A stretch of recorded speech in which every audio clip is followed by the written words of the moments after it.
Hello superstars, welcome to month 2. This month you are going to be learning all about money, security, codes and even the Enigma machine. Do you know what that is? The Enigma machine?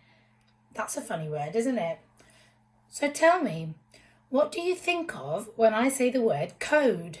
Do you know what that is? There's lots of different types of codes. Usually, a code is a combination of words, letters, numbers, and even special characters like full stops and exclamation marks. And usually, those characters represent something else. Now, we tend to use them for secrecy or for security in lots of different things. Can you think of where you might use a code every single day? Maybe there's something you don't want somebody else to know. There's a worksheet for that in your bonus bits this month as well. Today we use codes for things like house alarms, passwords that we might have on a computer, or even a safe, a combination safe no less. Now you actually have one of those and you're going to build one this month. Codes have been being used for years. During the war, people used to send secret messages to each other. The army used to use codes so that they could communicate things to each other without the enemy finding out. Have you ever heard of Morse code?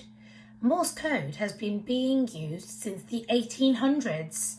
It's not used so much anymore, but it was, and it was really important to communicating across the world. It was developed by someone called Samuel Morse, and what he did was he created a series of dots and dashes to represent different letters of the alphabet. We're going to give you some Morse code this month so you can have a go at creating your own Morse code.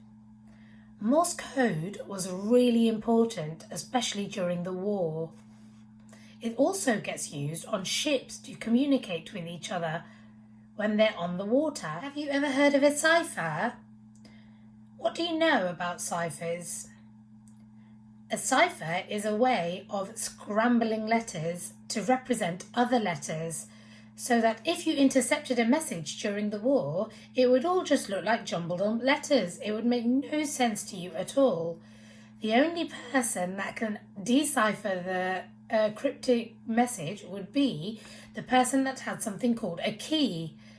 So basically, in a shortened term, a key is the secret to what the different letters represent. So there's lots of different types of cipher. The Caesar cipher was a really popular one. So that's when you move all the letters in the alphabet so many places to the left.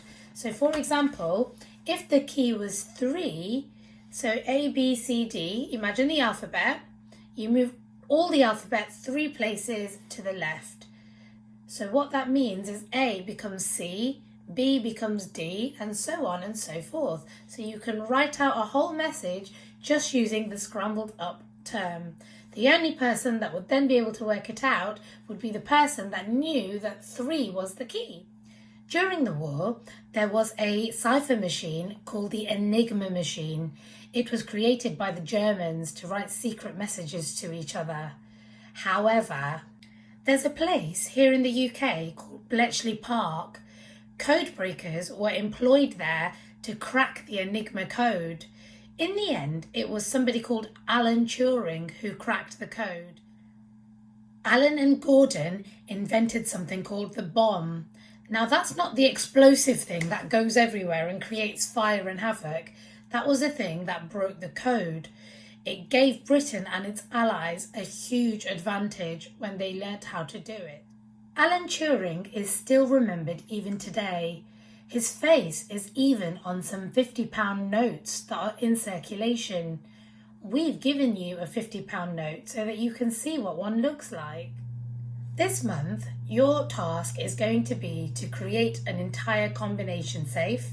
You're going to come up with a combination for it, and then you are going to have a go at doing some codes in the bonus bits worksheets. Good luck. Let us know if you need any help. Bye.